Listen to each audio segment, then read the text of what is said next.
Eh bien, bonjour à toutes et à tous. Je crois que nous avons ouvert Oui, je vois que la liste des participants s'enrichit. Peut-être pas encore, si. Donc, je pense que nous avons ouvert la salle d'attente. Donc, bienvenue à vous. On va se laisser quelques petites minutes pour laisser un peu plus de gens nous rejoindre. Et on essaiera de commencer avec un programme de la journée qui est un peu chargé, puisqu'on a quatre nouvelles formations à vous présenter. Donc, on va prendre le temps de vous expliquer un peu dans quel contexte ces nouvelles solutions interviennent et puis laisser la parole à nos différents intervenants, intervenantes, partenaires pour ces formations. Alors, je vois un peu les noms qui s'affichent sur nos participants. Bienvenue à vous. Merci de nous rejoindre. On avait une petite centaine d'inscrits, 80 inscrits, donc on devrait être un peu plus nombreux. Merci à vous d'être ponctuels. Et puis, on se dit que d'ici une minute, on pourra commencer. Est-ce que je peux faire un test par le chat? Est-ce que vous pouvez m'indiquer que tout se passe bien au niveau du son et de l'image? Comme ça évitera de parler dans le vide. Et puis l'occasion de nous saluer. Bonjour, merci beaucoup.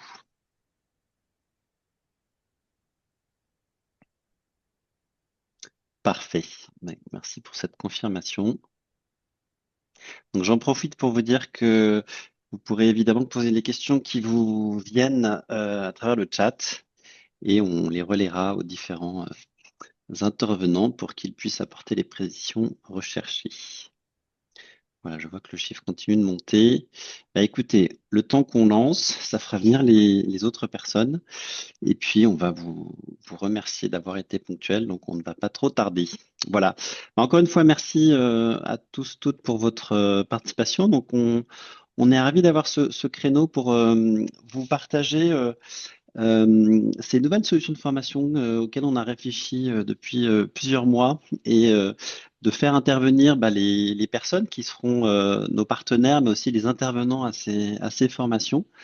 Donc, vous allez le voir, on a une heure devant nous pour à la fois vous présenter la raison pour laquelle on a souhaité lancer ce nouveau dispositif, ce qu'on appelle les Flash Masterclass. Donc, comme vous le comprenez dans le nom, c'est un dispositif de formation qui est assez court, hein, et qui va avoir lieu en synchrone, c'est-à-dire avec un interlocuteur vivant face à vous, alors sachant que ça peut être un format présentiel ou distanciel selon les cas de figure. Donc, on a la chance d'accueillir, Clément, si tu veux bien passer à la page d'après, nos quatre intervenants, intervenantes qui sont aussi des partenaires de ces formations, alors que nous retrouvons sur ces formations et parfois sur d'autres, hein, puisque nous avons été amenés à lancer des formations qui vont au-delà de ces Flash Masterclass avec certains d'entre vous. Donc, bienvenue Mathilde, qui représente la coopérative MU, qui est notre partenaire depuis maintenant plusieurs années sur les sujets d'éco-conception et d'analyse de cycle de vie. Donc, Mathilde, je te laisserai présenter cette coopérative MU et puis ce que tu y fais, étant experte toi-même en matière d'éco-conception. Bienvenue également à Justine qui travaille au sein du cabinet de l'agence ou cabinet Digital for Better. Donc, comme son nom l'indique, vous êtes expert, vous, dans le domaine du numérique, du digital, de l'intelligence artificielle et vous proposez des solutions et des outils à disposition des entreprises pour œuvrer dans cet environnement du digital responsable. Donc, je te laisserai également présenter ton parcours et l'agence, mais merci à toi d'être ici. Béatrice, également, merci de nous avoir rejoints. Donc, toi, alors, tu as la particularité de bien connaître tes collègues pour en avoir suivi quelques formations. Et toi, tu es une ancienne, enfin, tu es toujours directrice financière qui a travaillé à la croisée du monde de la finance et du développement durable, puisque tu as aussi été directrice RSE. Et tu as lancé ton entreprise qui s'appelle F2 Solutions avec pour mission aussi, parmi d'autres, de former le monde de la finance aux enjeux du développement durable et ce que tu réalises à travers la formation que tu vas présenter. Et enfin, merci Philippe, à toi de participer également. Donc Philippe, tu as fondé, tu diriges Earth on Board, qui est spécialisé dans la culturation, la formation des membres du conseil d'administration à ces enjeux de développement durable. Tu es toi-même ancien dirigeant et également membre de différents conseils d'administration et tu mets au profit cette expérience dans tes différentes formations, dont celle dont tu vas nous parler juste après. Donc merci à tous les quatre. Je vous laisserai évidemment un long moment de parole pour présenter successivement les solutions qu'on a construites ensemble.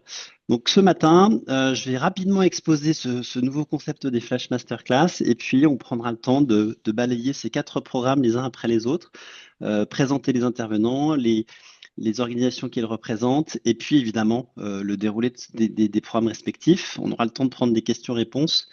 Et puis, en clôture, je vous rappellerai quelques informations pratiques et les étapes sur le lancement de ces programmes, dont certains ont déjà eu lieu d'ailleurs, mais avec un calendrier assez dense qui vous est proposé pour les prochains mois.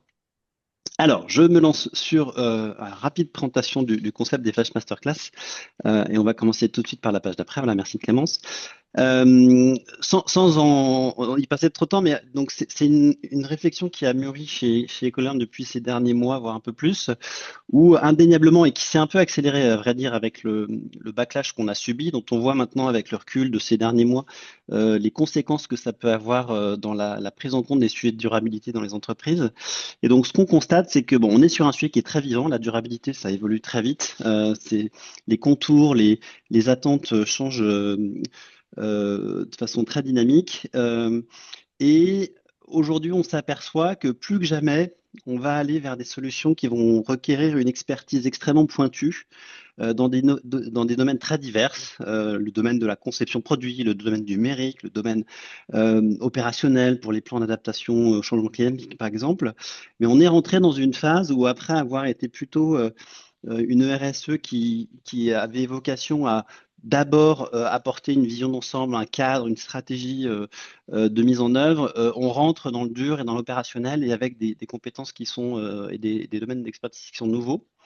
Une autre particularité, c'est que la RSE est en train de diffuser, ça a toujours été le cas, mais là c'est un mécanisme qui s'accélère dans toutes les fonctions de l'entreprise. On les connaît, la finance, le marketing, les achats, la communication, la production. Et donc là aussi, ça fait naître des besoins de compétences qui sont nouveaux pour adapter les métiers de ces fonctions pour intégrer le développement durable avec des problématiques extrêmement précises. Béatrice en parlera, mais par exemple, les financiers doivent être en mesure de calculer un ROI qui est lié au développement durable. Et ça, ce sont des outils qu'ils maîtrisent, mais sur un champ d'application qui est un peu nouveau. Et donc, ça requiert des méthodes également nouvelles. Et puis, bah, on le voit, hein, je le disais en introduction, mais le développement durable, c'est un sujet qui est vivant, qui évolue très vite. Et donc, ça requiert un effort de formation au fil de l'eau qui est constant, un recyclage sur ces thèmes-là, et d'où la nécessité de pouvoir accéder à des formations qui ne sont pas trop exigeantes en termes de durée, de temps à passer, et pour maintenir cette mise à niveau. Et on le sait par ailleurs, hein, en toile de fond, nous avons tous des calendriers en entreprise qui sont extrêmement contraints, extrêmement exigeants, et c'est difficile de se libérer. D'où l'idée, voilà, de proposer des formations courtes et qui visent à apporter ces compétences extrêmement précises. Donc, c'est cette idée des Flash Masterclass, donc qui ont ces caractéristiques, donc d'être accessibles dans le sens où voilà, c'est un temps limité. Certaines font une demi-journée, certaines une journée. Vous pouvez les suivre, certaines en distanciel, certaines en présentiel, mais toujours avec un interlocuteur face à vous. Et on a fait en sorte aussi, ça compte, d'avoir des tarifs qui restent maîtrisés, de façon à ce que ça puisse s'inscrire dans des financements avec les contraintes économiques qu'on rencontre aujourd'hui dans les entreprises. C'est un schéma à la carte. Donc clairement, c'est des formations qui peuvent se suivre de façon complètement distincte. C'est vous qui composez votre programme au regard des besoins que vous avez pour vous dans votre entreprise, dans votre contexte, et vous êtes libre de pouvoir les enchaîner ou pas, sachant qu'on a aussi pris le parti de proposer des dates régulièrement, à peu près tous les 2 mois, ce qui vous permet de vous adapter par rapport à votre propre calendrier. On garde la touche Ecolern, à la fois, alors je vais aller sur le point d'excellence et je pense que vous en serez convaincu une fois vous avez entendu les quatre intervenants. On reste extrêmement sélectif sur les partenaires qui nous accompagnent pour nos formations. On va chercher ce qu'on considère être les meilleurs. Ça vous garantit d'avoir accès voilà, à des praticiens de haut niveau qui ont une vision solide, une expérience robuste derrière eux qui vont vous transmettre à travers leurs interventions. Et toujours cette volonté qu'on a chez Ecolearn d'aller sur une opérationnalité, c'est-à-dire qu'on est obligé parfois de passer par un stade théorique, mais on l'accompagne systématiquement par une mise en pratique, par le partage d'outils de méthode, de façon à ce que, une fois que vous ayez suivi cette formation d'une demi-journée, d'une journée, vous ayez retenu des éléments pratiques qui vous permettent de passer à l'acte immédiatement après. Donc, c'est la promesse de ces Flash Masterclass. En page suivante, vous allez le voir, donc on va vous présenter quatre premières formations qui existent déjà. La première alors peut-être avant de présenter les quatre, la structure là, de ce rapide schéma, donc pour vous dire que on a en tête de compléter progressivement un catalogue de formations qui pourrait couvrir toutes les grandes fonctions d'entreprise, les grandes composantes d'entreprise, avec cette double exigence d'avoir à la fois une capacité à produire une vision et à engager la transformation de l'entreprise sur ces différents sujets, mais aussi en outillant les éléments pratiques, méthodologiques qui restent indispensables. Donc, on aura cette double entrée dans les différents champs. Alors aujourd'hui, on occupe quatre grands domaines, je vais y revenir, mais on a le projet de progressivement déployer ce catalogue de formation dans d'autres dimensions. J'ai donné quelques exemples dans les opérations, le marketing, les achats, etc., etc.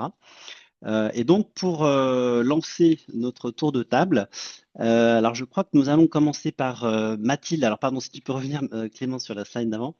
Donc, nous allons commencer par Mathilde, qui nous présentera la formation sur l'éco-conception, donc pour occuper la verticale du design et de la compétition des offres. Ensuite, nous laisserons la parole à Justine sur le digital.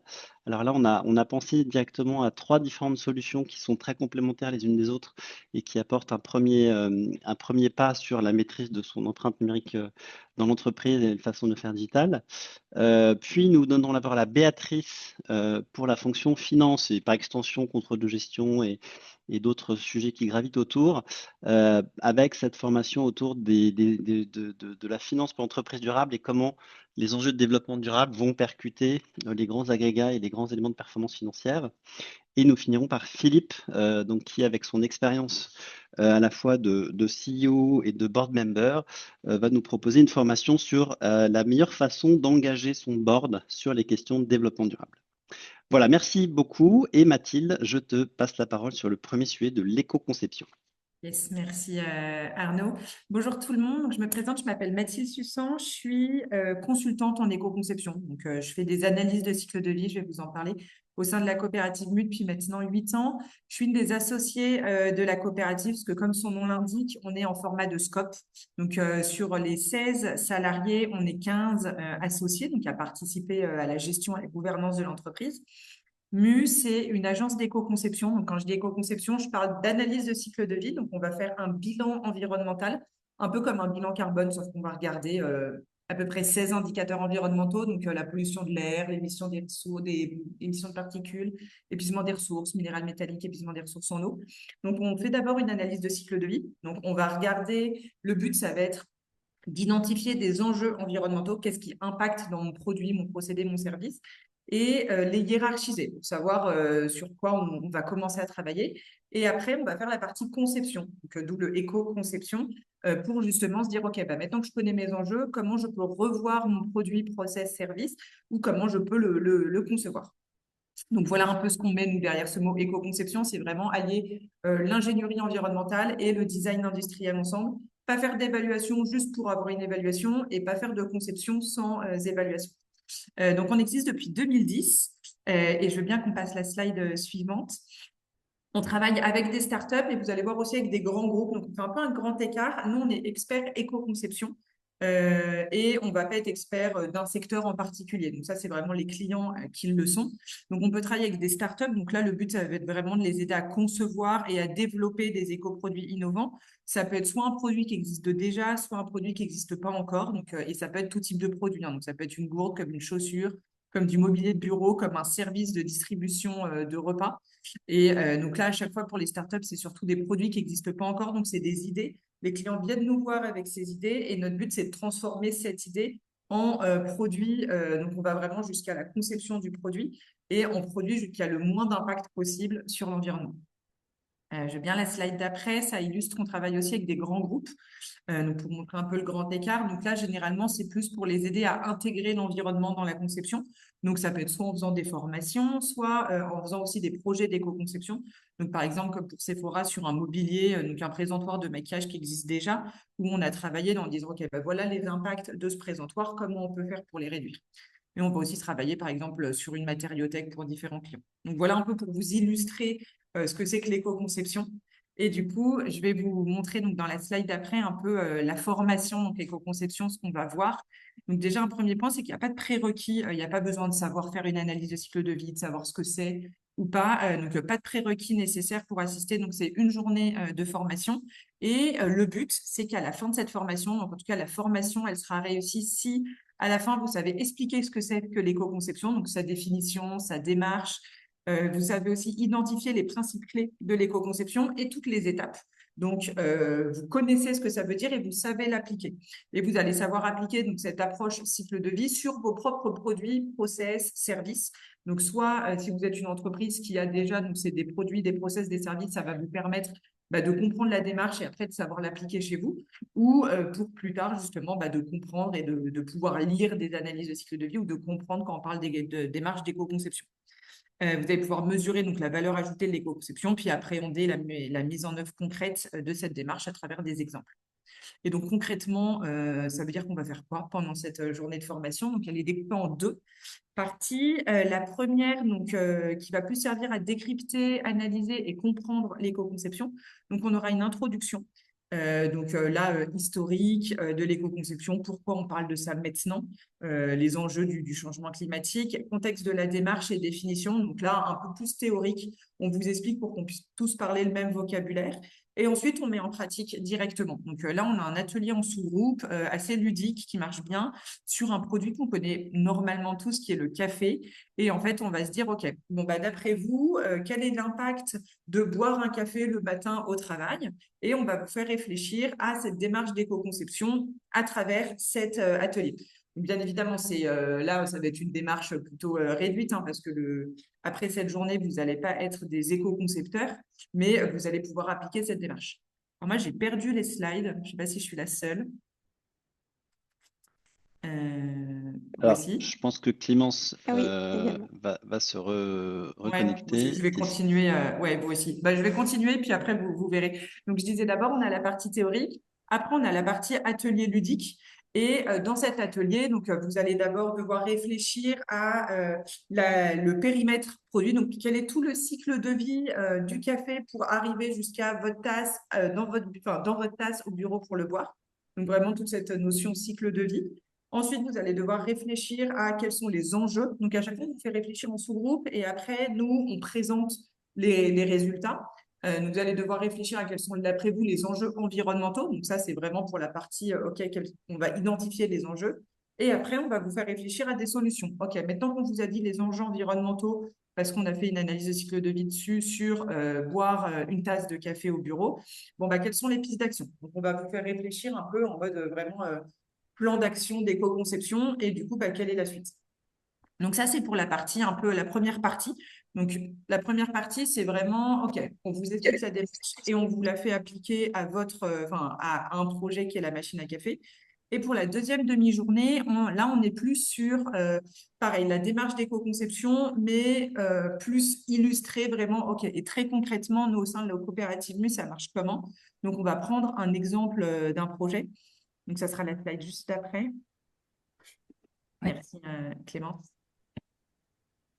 Et donc là, ça sera vraiment donc, la démarche d'éco-conception avec un retour d'expérience entreprise pour vous montrer, OK, concrètement aussi, ça marche comment au sein d'une entreprise. Et eux, ils l'ont fait, donc du coup, c'est possible à faire. Donc, on vous présentera le cadre normatif, on va vous présenter vraiment le déroulé théorique de la démarche avec un exemple et il y aura un échange et des partages là-dessus.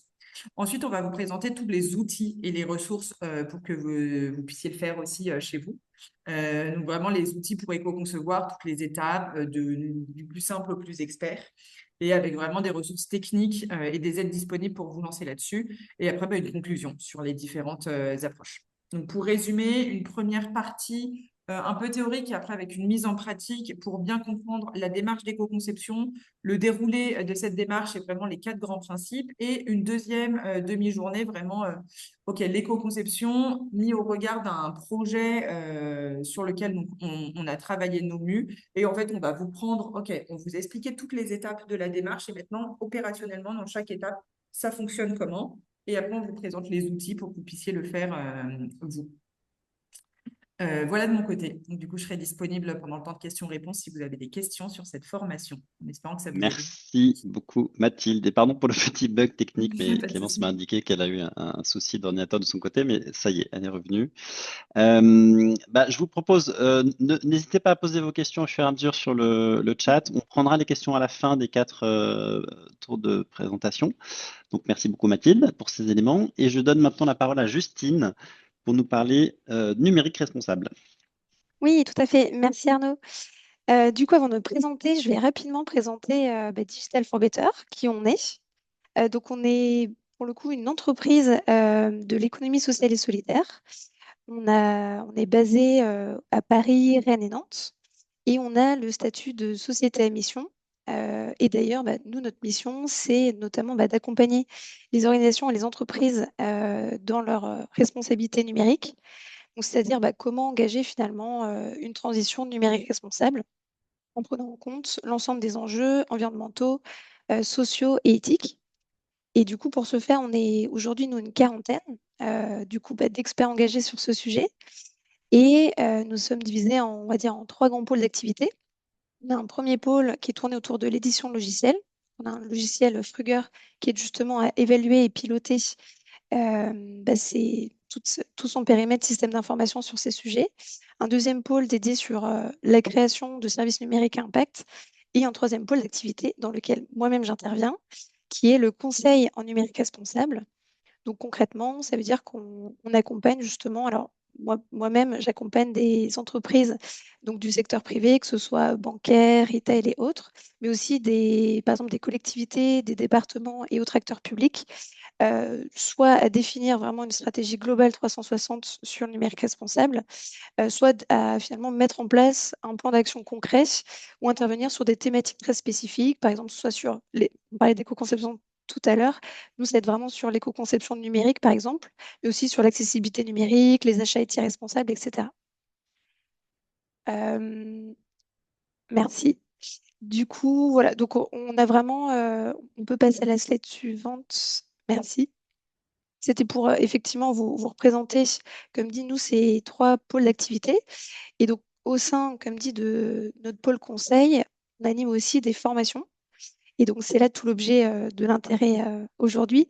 C'est justement, on s'est dit, alors, on propose plusieurs formats de formation, des formats de sensibilisation, mais on s'est rendu compte qu'on avait besoin aujourd'hui de proposer finalement des modules qui permettent d'avoir une compréhension assez rapide du numérique responsable, quels sont ces grands enjeux, les grands leviers d'action, mais aussi d'aller rapidement sur des sujets un peu plus spécifiques pour se spécialiser, parce que, comme le précisait Arnaud au tout début, aujourd'hui, finalement, tous ces sujets évoluent, il faut savoir être assez vite opérationnel, et donc on a essayé de concevoir des modules qui permettent d'avoir une bonne compréhension et en même temps de pratiquer à chaque fois sur chaque demi-journée. Du coup, ce que je vous propose, c'est de vous présenter justement un petit peu ces trois fameuses demi-journées qu'on a conçues. On a en fait une première demi-journée qu'on propose.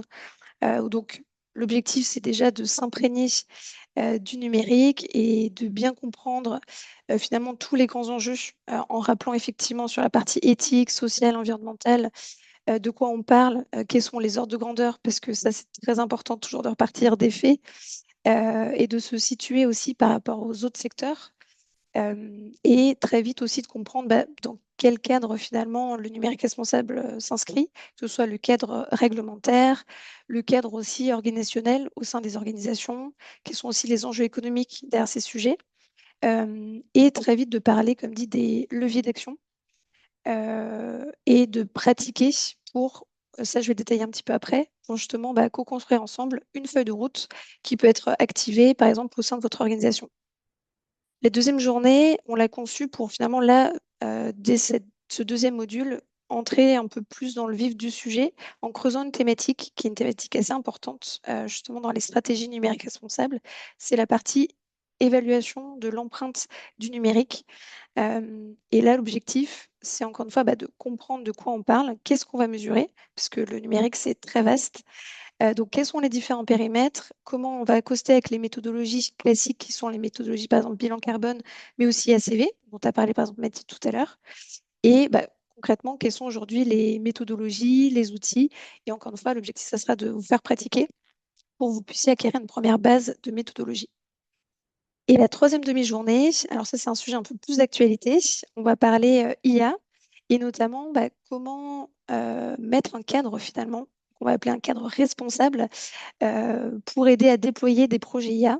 Donc, encore une fois, c'est comment on va déjà prendre en compte les impacts et surtout les risques sociaux, encore une fois, environnementaux, éthiques, mais aussi les risques légaux. Parce qu'aujourd'hui, on va aussi évoquer tout le nouveau cadre réglementaire qui arrive avec l'IA, par exemple avec l'IA Act. Et donc, comment se repérer un petit peu, comment naviguer et mettre en place des bonnes pratiques, des critères et de la méthodologie, justement, dans le cadre du déploiement des projets IA.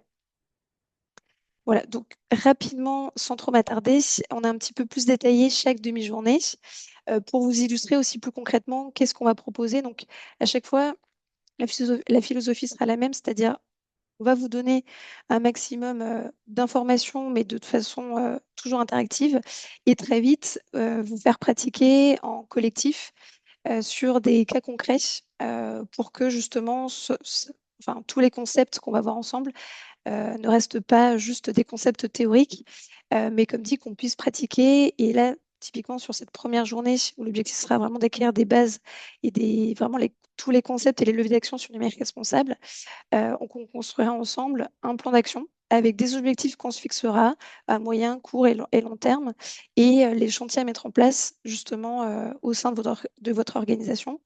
Et l'objectif, ce sera aussi de vous faire partager, nous, des retours d'expérience et comment on a pu accompagner aussi concrètement des organisations sur ces sujets et sur comment mettre en place une feuille de route.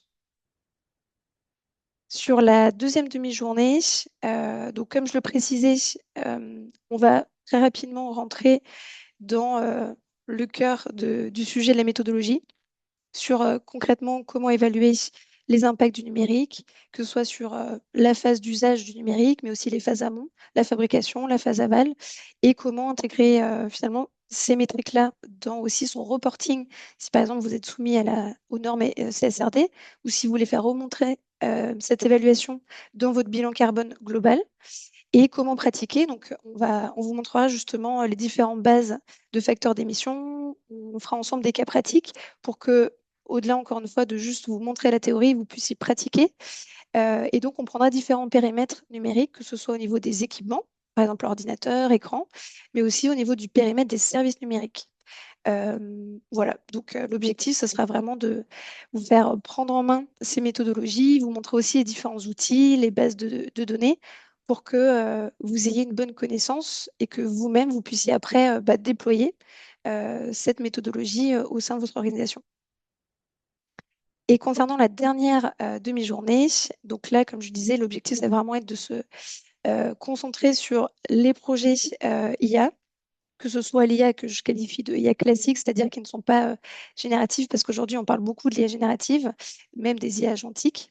Donc, on fera une rapide passe justement pour bien expliquer les différences et aussi les enjeux qui ne sont pas les mêmes par rapport à ces différentes typologies d'IA. On précisera, comme je disais, tout ce nouveau cadre réglementaire qui est aujourd'hui applicable à l'ensemble des entreprises et des organisations. Et on vous montrera justement aujourd'hui un petit peu les référentiels qui sont intéressants sur lesquels se baser pour déployer des leviers d'action pour essayer un minimum pas de réduire l'empreinte, mais plutôt de chercher à limiter les impacts de l'IA, en tout cas de les prendre en compte. Donc que ce soit, on vous montrera justement tous les référentiels, que ce soit avec l'AFNOR, avec le RGSN, il y a le RIA 31, etc. Et l'idée, c'est de ensuite, encore une fois, co-construire ensemble toute une grille d'évaluation justement pour pouvoir qualifier un projet d'IA responsable. Et donc, de trouver ensemble justement des cas d'usage très concrets que vous pouvez avoir soit vous-même d'un point de vue individuel, soit que vous rencontrez dans le cadre de votre organisation. Voilà un petit peu pour ce tour d'horizon sur ces 3 demi-journées qu'on propose. Merci Justine. Même remarque, si vous avez des questions ou des demandes de précision, je vous encourage à les poser sur le chat. Et j'apporte déjà une petite précision, Justine, c'est que ces 3 demi-journées en fait sont sélectionnables de façon distincte, hein. Donc vous pouvez choisir de Oui, suivre l'une, l'autre ou plusieurs, sachant que notre recommandation reste quand même de suivre la première demi-journée d'abord, puisque c'est une introduction. Mais si vous êtes déjà à l'aise, vous pouvez aller directement sur l'une des suivantes. Je vais maintenant donner la parole à Béatrice. On va basculer du côté des enjeux liés à la fonction finance. Merci Béatrice. Alors bonjour à toutes et tous. FDE Solutions, c'est la résultante de ma vie professionnelle, d'abord en tant que DAF pendant une quinzaine d'années, et puis ensuite en tant que directrice RSE pendant quelques temps, à partir du moment où j'ai eu le déclic. Moi, mon objectif, c'est d'aligner durabilité et performance financière, et c'est d'aider les entreprises et les consultants à saisir les opportunités, à maîtriser les risques de la transition, afin de contribuer à la rentabilité et à la valorisation des entreprises, qui, je le rappelle, sont indispensables pour la pérennité. Donc, le slide suivant. Alors, les objectifs de cette Flash Masterclass Finance, c'est de vous permettre de démontrer à vos décideurs, qu'ils soient internes ou qu'ils soient externes, la performance financière des actions de durabilité que vous proposez, et ce, afin d'obtenir leur engagement. Puisque je pense que vous serez à peu près toutes et tous d'accord pour peut-être dire que dès qu'on commence de parler d'euros, sonnant et trébuchant, on a tout de suite beaucoup plus facilement l'écoute des décideurs. L'objectif, c'est également de vous permettre de comprendre la connexion entre les enjeux de développement durable et les enjeux financiers des entreprises, que ce soit des enjeux de rentabilité ou des enjeux de valorisation, et comprendre étant la première étape pour vous permettre ensuite de rentrer dans l'action et de faire les démonstrations que vous avez besoin de faire. C'est également vous permettre de concevoir et de mettre en œuvre des plans d'action qui alignent du mieux possible durabilité et performance financière, et tout ça, toujours pareil, afin de renforcer l'engagement et l'amplitude des actions. Et c'est également de vous permettre de communiquer quand ça s'avère nécessaire, en intégrant autant que possible une forme de langage financier, toujours de façon à donner de l'impact à vos propos. Et puis, dans le contexte actuel pour la RSE, qui n'est pas toujours très simple, c'est de vous permettre de trouver les arguments pour augmenter, au pire, préserver vos budgets RSE en démontrant le retour sur investissement des actions menées. Slide suivant. Donc concrètement, une fois qu'on a balayé les principaux objectifs, le contenu, il y a 5 blocs principaux que je vais vous expliquer maintenant. Et d'entrée de jeu, je vais vous donner une petite précision qui est que si vous ne vous sentez pas à l'aise avec l'un des deux sujets, à savoir soit avec l'aspect financier ou à l'inverse avec l'aspect durabilité, il y a un 6e bloc que vous pouvez faire en distanciel, qui fait partie de ce qu'on appelle un peu les prérequis. Ça dure à peu près 2 heures. Je vous transmets les 2 blocs, celui relatif à la finance, celui relatif à la durabilité, pour vous permettre d'être fin prêt, si je puis dire, pour ensuite attaquer le contenu de la formation. Donc le premier bloc, c'est comment financer la transition des entreprises. On sait que le financement est un enjeu majeur. Deuxième bloc, c'est comment maintenir la durabilité des entreprises, comment la durabilité ou son absence ensuite se traduit au bilan, et donc dans des considérations de valorisation des actifs immobilisés notamment, mais pas que. Comment la durabilité ensuite ou son absence se traduit au compte de résultat, et puis in fine, comment piloter la triple valeur, c'est-à-dire comment piloter le capital financier. Certes, on sait faire ça depuis longtemps, mais cumulé avec le capital environnemental et le capital social. Et en passant sur les slides suivants, je vais zoomer sur la partie bilan, la partie compte de résultat et la partie pilotage de la triple valeur. Donc, par exemple, le bilan, comment la durabilité ou son absence donc, se traduit dans le bilan et dans la valeur de l'entreprise. On essaye de répondre concrètement à cette question. Et concrètement, je vous montre comment un plan d'adaptation permet de maintenir la valeur des actifs immobilisés. Et le petit graphe à droite, que probablement vous n'arrivez pas tout à fait à lire, mais c'est un enchaînement de causes-conséquences part de la durabilité, des externalités et qui se termine par la valorisation des actifs immobilisés. Un autre exemple de sujet que l'on aborde, c'est tout ce qui relève des innovations et la R&D qui sont quelquefois nécessaires pour mettre en œuvre la durabilité dans les entreprises. Ça coûte, bien évidemment, et il y a des méthodes comptables pour en limiter l'impact sur la rentabilité. Donc, je vous partage ça. Je vous partage également la notion de nouveaux actifs environnementaux avec le sous-jacent qui est la monétarisation et l'internalisation des externalités. Donc, la monétarisation, ça désigne le fait de donner autant que possible une valeur en euros à ces actifs environnementaux. Et puis, je vous partage également le lien entre les risques climatiques, les capitaux propres, les distributions de dividendes et la valorisation des entreprises. Donc, je vous rassure, si je puis dire, ça peut paraître un peu technique et théorique comme ça de prime abord, mais dans les faits, pour avoir déjà fait tourner cette formation depuis maintenant quelques temps, même si vous n'êtes pas des pros de la finance d'entreprise, ne vous inquiétez pas, je suis très pédagogue, ça se passe très très bien. Sur la partie compte de résultat, pareil, j'essaye de répondre à la question suivante. Comment la durabilité, ou à l'inverse, quand il n'y en a pas dans une entreprise, se traduit dans un PNL, donc un compte de résultat, et dans la rentabilité de l'entreprise? Et je vous emmène sur les tendances à moyen terme qui commencent de se dessiner dans les comptes de résultats en lien avec la durabilité, que vous en ayez ou que vous n'en ayez pas dans vos entreprises, et ce sur chacune des grandes masses d'un compte de résultat, que ce soit chiffre d'affaires, OPEX, c'est-à-dire charges d'exploitation, les salaires chargés, les amortissements des CAPEX, les charges financières. Et puis, je me fais fort de vous démontrer que les rentabilités telles qu'on les mesure actuellement dans nos univers, dans notre paradigme actuel, sont complètement surestimées et qu'en l'absence de durabilité, de politique de développement durable, eh bien, ces rentabilités ne pourront que diminuer à l'avenir. Parmi les autres sujets, c'est par exemple comment une politique de décarbonation peut-elle être rentable.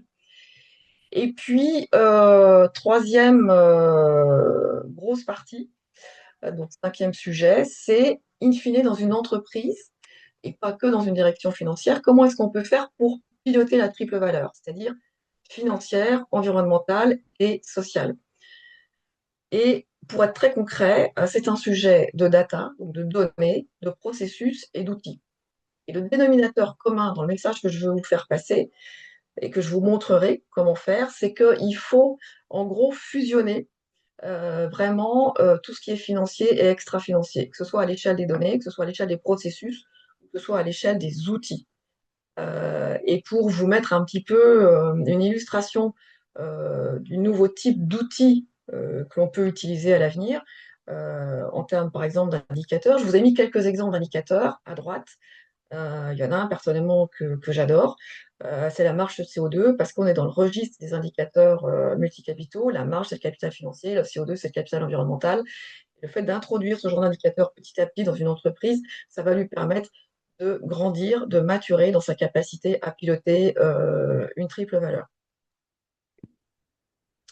On passe au slide suivant. Alors la méthode, moi j'ai un côté très pragmatique. J'aime apporter des réponses et des solutions et pas que poser des problématiques. Donc c'est volontairement une formation qui est orientée solution. Et la finalité, c'est de répondre à la question suivante. Et comment on peut faire? Comment est-ce qu'on peut faire pour piloter concrètement le triple capital? J'essaye d'illustrer le plus possible par des exemples très pragmatiques d'entreprise. J'essaye très souvent de mettre en exergue ce que j'appelle les chaînes de cause-conséquences entre la durabilité et la traduction dans la performance financière. Je pars d'un élément qui relève de la durabilité, par exemple un risque climatique, et je vous fais le cheminement à chaque étape jusqu'à la traduction soit dans le bilan, soit dans le compte de résultat et éventuellement dans les cash flows. Et puis on fait un petit calcul pratique, un petit cas pratique de calcul de ROI. Ça concerne un investissement qui permet de réduire des consommations de ressources.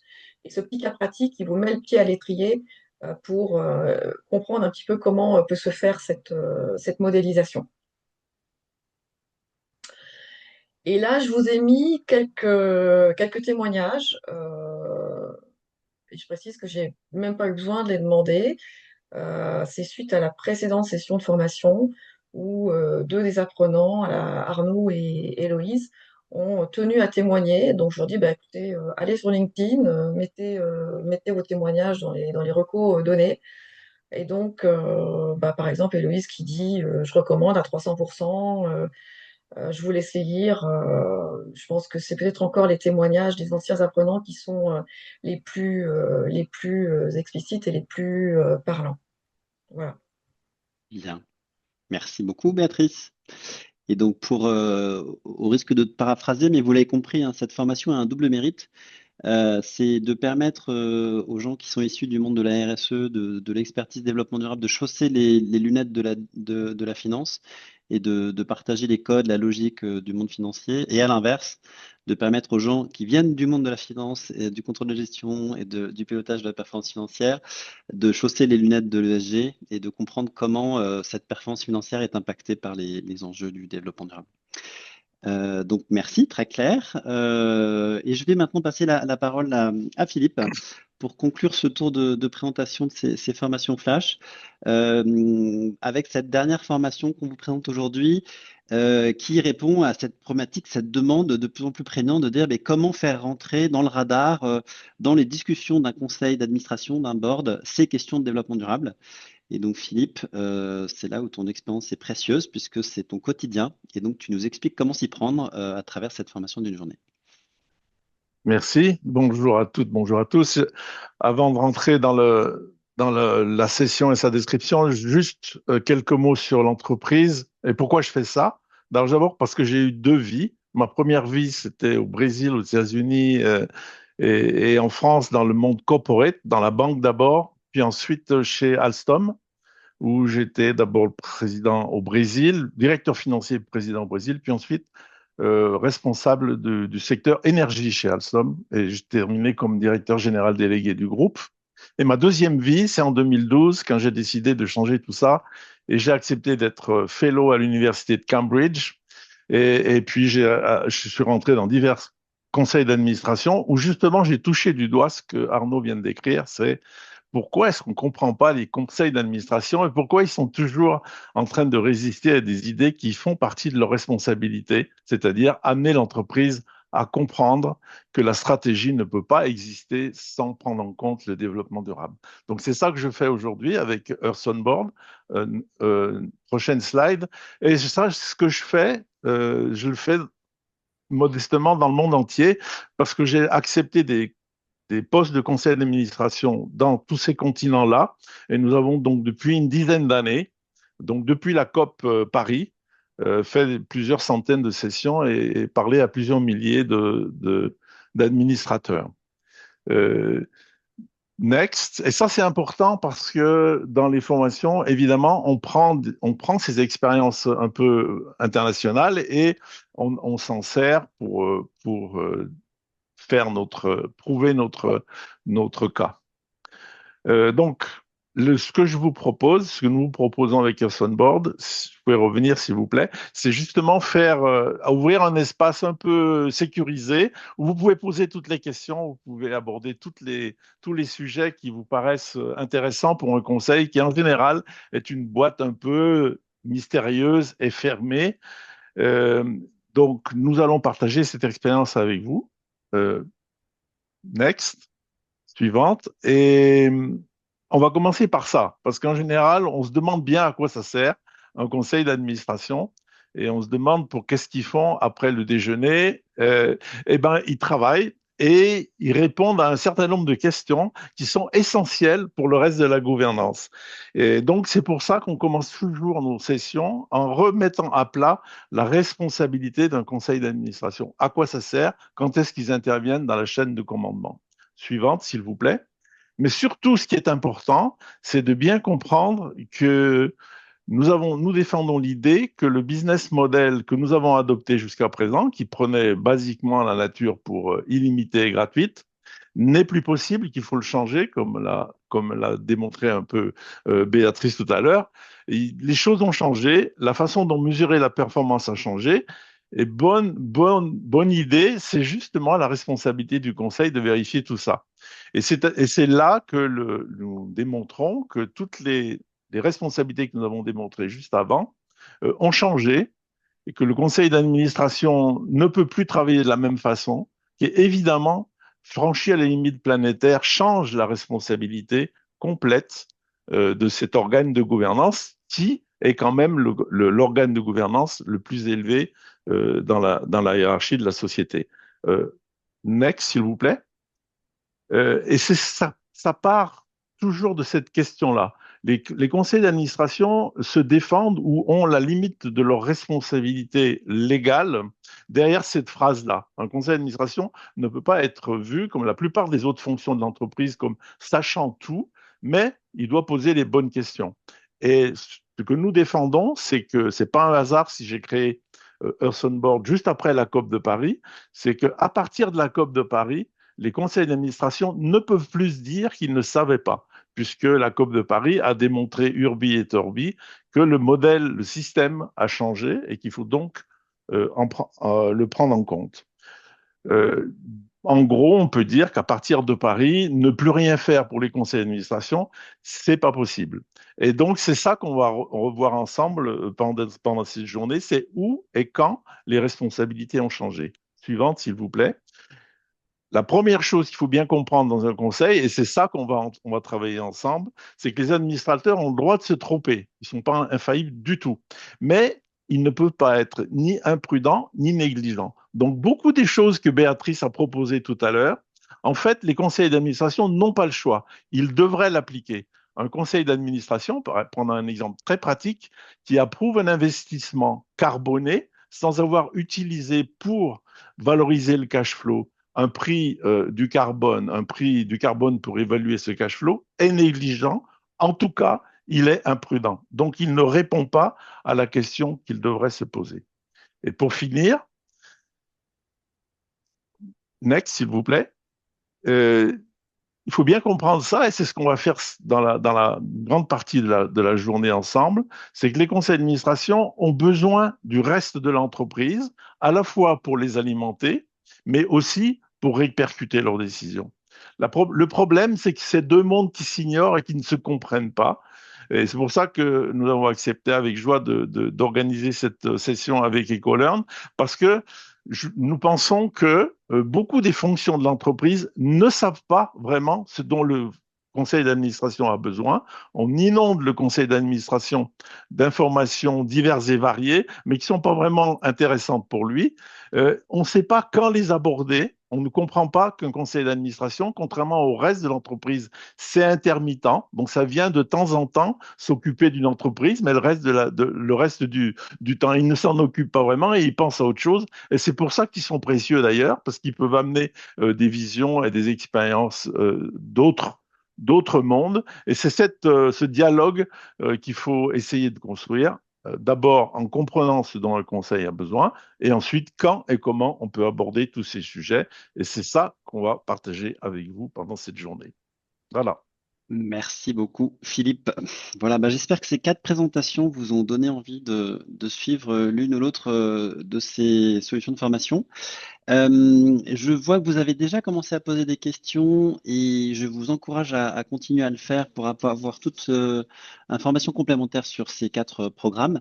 Peut-être avant de prendre ces questions, parce que je m'aperçois que certaines vont être répondues par la présentation pratique de ces quatre dispositifs de formation. Donc, Clément, si tu veux bien aller à la page d'après.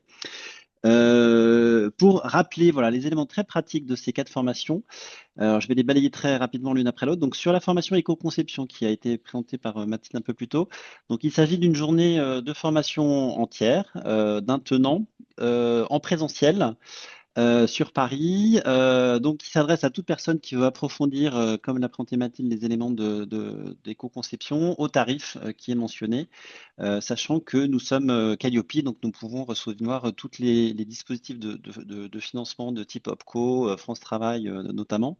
En revanche, notez que ce ne sont pas des formations certifiantes au sens de France Compétente et donc nous ne pourrons pas supporter de financement CPF. La deuxième formation, enfin l'ensemble de formations présentées par Justine sur la partie numérique, donc se décompose en réalité de 3 demi-journées que je le redis, vous pouvez suivre intégralement ou à la découpe. Ce sont des formations distancielles et qui sont proposées au tarif de 350 € par demi-journée. Alors, je pense qu'une question qui pourrait se poser, c'est est-ce qu'il y aura des tarifs réduits pour des achats groupés? Donc, on y réfléchit, c'est pas encore disponible. Mais si vous êtes dans cette situation, le mieux, c'est de nous contacter directement et on y réfléchira ensemble. Ensuite, concernant Béatrice, donc les formations en lien avec l'univers de la finance et les enjeux de développement durable. Donc, c'est une formation d'une journée mais qui se suit en distanciel. Et je crois, Béatrice, que tu réalises en 2 temps distincts pour faciliter l'absorption. Donc 2 demi-journées un peu scindées. La cible, tu l'as présentée et le tarif, vous l'avez sous les yeux. Alors, vous pouvez voir les tarifs diffèrent, notamment sur les modalités présentielles, distancielles et éventuellement l'intervention plus ou moins complémentaire de différentes personnes, ce qui est le cas sur Earth on Board, puisqu'il y a deux animateurs qui sont présents sur la formation avec le board, où là aussi c'est une formation présentielle d'une journée entière d'un tenant, avec un public qui peut être assez large, mais globalement ce sont tous les acteurs de l'entreprise qui sont en situation d'interagir avec son conseil et au tarif également présenté. Donc là, ça me permet, je crois, de continuer sur les questions. Et donc, Isabelle, vous aviez cette question pratique concernant la formation finance. Donc, je pense qu'on y a répondu à travers ces éléments-là. Et nous avions également une autre question qui avait été posée par Cindy, alors auquel tu as déjà répondu Mathilde, mais je reproduis la question à l'oral. Existe-t-il un format de formation en éco-conception plus long et approfondi, voire certifiant, que vous réalisez, vous, la coopérative MU? Donc Mathilde, tu as répondu que oui, il est possible d'approfondir et vous proposer ces solutions, mais dans un schéma qui n'est pas certifiant, donc pas finançable par le CPF.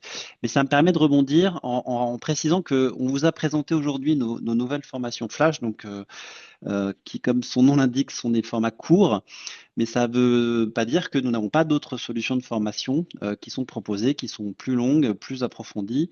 Et pour prendre un autre exemple, en coopération également avec Earth on Board, on propose des formations plus élaborées pour former des administrateurs à ces questions de développement durable. Donc pour toutes ces précisions, et puis pour aussi vous inscrire à ces formations, je vous propose d'aller sur notre site internet ecoland.com et sur l'onglet formation, vous aurez toutes les précisions et la possibilité soit de contacter nos équipes pour avoir un échange oral, soit vous inscrire en ligne directement. Est-ce que je vois, alors oui, une autre question est apparue. Ah non, c'est Isabelle, vous me précisez que ça répond à votre question. Je laisse quelques secondes pour celles et ceux qui auraient voulu demander une précision complémentaire, mais je ne vois rien émerger dans le chat ou dans l'onglet de questions-réponses. J'en déduis que les présentations étaient claires et ont permis de présenter et j'espère donner envie à ces formations. J'espère aussi que vous pouvez apprécier à travers ces interventions cet engagement d'excellence que je vous ai présenté au début, mais on a voilà, la chance d'avoir des intervenants d'excellent niveau qui vont pouvoir porter ces différents dispositifs. Nous, on les a suivis, on est en mesure de vous préciser que c'est très riche et qu'on apprend plein de choses, même sur des sujets qu'on connaissait ou on pensait connaître. Et donc, comme je le précisais au début, ce sont des premières formations qu'on propose sur ce format-là, qui en appellent d'autres. Donc, on y travaille et puis on vous tiendra informé de l'évolution du catalogue. Voilà, je ne crois pas que d'autres questions apparaissent. Donc, on s'oriente vers la fin. Alors, j'en profite pour vous informer que en guise de cadeau et pour vous remercier d'avoir suivi ce webinaire, je vous invite à flasher ce QR code sur vos téléphones. Alors, ceux et celles qui n'y arriveront pas en live, ne vous inquiétez pas, vous recevrez la présentation juste après et vous pourrez le faire tranquillement après. Mais si vous flashez ce QR code, vous allez pouvoir participer à un jeu concours et gagner une inscription gratuite à l'un ou l'une de ces formations. Et donc, pourquoi pas vous donner une chance de les suivre dans les tout prochains mois de façon gratuite. Voilà, je vous laisse prendre le temps. Et puis, encore une fois, n'hésitez pas, vous recevrez les QR codes un tout petit peu plus tard. Écoutez, nous arrivons, je laisse encore une fois l'opportunité, mais j'ai l'impression que non. Donc là, vous avez les précisions et les photos de Paul et Wendy qui pourront répondre à vos questions si vous en avez sur ces formations et vous retrouvez leurs coordonnées soit en cliquant sur le lien de la présentation, soit en allant sur le site internet. Avant de mettre fin à cette présentation, je voulais savoir si parmi nos intervenants, vous aviez un dernier mot qui vous tenait à cœur et vouloir partager. Donc, je vous encourage à le faire si c'est le cas. Dites-moi, ne soyez pas timide. Et sinon, non. Bah, écoutez, vous avez tout dit. Si, un petit dernier Béatrice, mot. Un vas-y. petit dernier mot, Arnaud. Comme c'est souvent des journées, en tout cas la partie finance, c'est souvent quand même une journée assez dense. C'est en fait c'est assez apprécié par les apprenants souvent de faire des sessions de questions-réponses plusieurs semaines après avoir digéré la formation. Donc c'est l'occasion pour les apprenants de venir avec leurs propres questions complémentaires et en général c'est plutôt des sessions sympas, quoi. Exactement. Et c'est vrai que ça me permet de dire que bah, ça fait partie du catalogue Ecolearn. Donc, si vous suivez ces formations, bah, vous faites partie de l'univers Ecolearn, de la communauté d'alumni Ecolearn. Vous rejoignez notre réseau social d'animation avec Circle. Et puis, on vous abandonne jamais. Donc, si vous avez des questions, si vous avez des approfondissements, il y aura toujours quelqu'un, que ce soit les animateurs ou l'équipe Ecolearn, qui pourra répondre à vos questions. Et Écoutez, oui, pardon. oui, non, j'ai juste rajouté un petit mot, j'allais dire, et surtout, je pense qu'avec ce climat un petit peu morose, anxiogène, qui est pas très positif, bah, je pense que nos quêtes formation aussi peuvent vous aider à retrouver un petit peu le positif, ou en tout cas voilà, des leviers d'action qui soient concrets, et on se dit, bah, voilà, moi aussi, à mon échelle, je peux contribuer, même si le climat ambiant n'est pas forcément, on va dire, au beau fixe, mais je pense que voilà, on vous propose tous les quatre, en tout cas on vous partagera du positif et des clés concrètes pour agir. Bien, écoute, ce sera le mot de la fin. Merci beaucoup, Justine. Merci à vous toutes et tous d'avoir suivi ce webinaire qui sera disponible en replay. Et ben, écoutez, j'espère vous retrouver très bientôt dans l'une de ces formations pour découvrir ces sujets passionnants. Bonne fin de journée et à bientôt.